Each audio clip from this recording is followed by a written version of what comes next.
जहाँ तक हंसराज और उसके कार्यकाल की मैं बात करूं तो पिछले 4.5 वर्षों से विधानसभा क्षेत्र जो है वो हर क्षेत्र में पिछड़ा है। चाहे सड़क की बात करें, स्वास्थ्य की बात करें, शिक्षा की बात करें या दूसरे अन्य क्षेत्रों की बात करें। आप जानते हैं कि सड़कों के नाम पर मात्र मनरेगा 14वां वित्त आयोग, 15वां वित्त आयोग और पंचायत प्रधानों को डरा धमका कर अपने ठेकेदार लोगों को रोजगार दिया गया।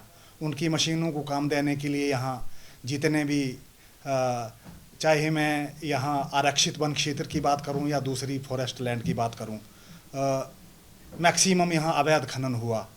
हंसराज जी सड़कों की बात करते हैं कि विधानसभा क्षेत्र चौराहा में 200 सड़कें बनाई। आज देखिए धरातल पर, आज आप देखेंगे कि जितनी भी पंचायतों के द्वारा सड़कें बनाई गई थी वो सब बंद हैं। बरसात के मौसम में कई लोगों के घर गिर गए, मक्की की फसल तबाह हो गई, मटर की फसल तबाह हो गई। तो इस संदर्भ में मेरा यही कहना कि जहाँ तक सड़कों की बात रही, हंसराज विधानसभा क्षेत्र चौराहा में एक भी सड़क पीडब्ल्यूडी हेड के अधीन नहीं बना पाए।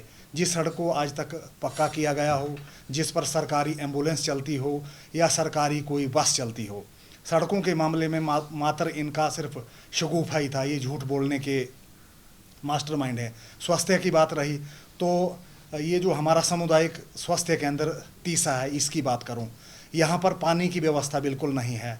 यहाँ के जो मरीज और उनके अटेंडेंट होते हैं उनको शौच के लिए तीसा के जो स्थानीय लोग हैं उनके खेतों में शौच करने के लिए जाना पड़ता है, क्योंकि पानी और सफाई व्यवस्था यहाँ बिल्कुल नहीं है। अल्ट्रासाउंड की यहाँ पर सुविधा नहीं है। एक्सरे के नाम पर यहाँ कोई भी रेडियोलॉजिस्ट आज तक नहीं आया। तो मात्र कहने के लिए कागजों में ही है जी 100 बेड करते हैं हंसराज। ये एक रेफरल हॉस्पिटल रह गया है।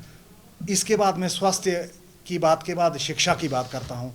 विधानसभा क्षेत्र चौराहा में स्वर्गीय राजा वीरभद्र सिंह ने डिग्री कॉलेज दिया। यहाँ पर लगभग 36-37 सीनियर सेकेंडरी स्कूल दिए, हाई स्कूल दिए, प्राइमरी स्कूल दिए। और भारतीय जनता पार्टी की 2017 दिसंबर में सरकार बनने के बाद यहाँ के स्कूलों का बहुत बुरा हाल है। लगभग 50 स्कूल ऐसे हैं जहाँ पर एक भी अध्यापक नहीं है।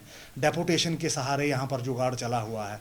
कई स्कूल ऐसे हैं जहाँ पर दर्जनों पद खाली हैं। और एक बात और, माननीय हंसराज जी पिछले 2-3 वर्षों से बोलते थे कि जो नेक्स्ट एजुकेशन का सत्र आएगा उसमें मैं जितने भी सीनियर सेकेंडरी स्कूल विधानसभा क्षेत्र चौराहा में हैं उन स्कूलों में साइंस संकाय की कक्षाएं जो है मैं शुरू करूंगा।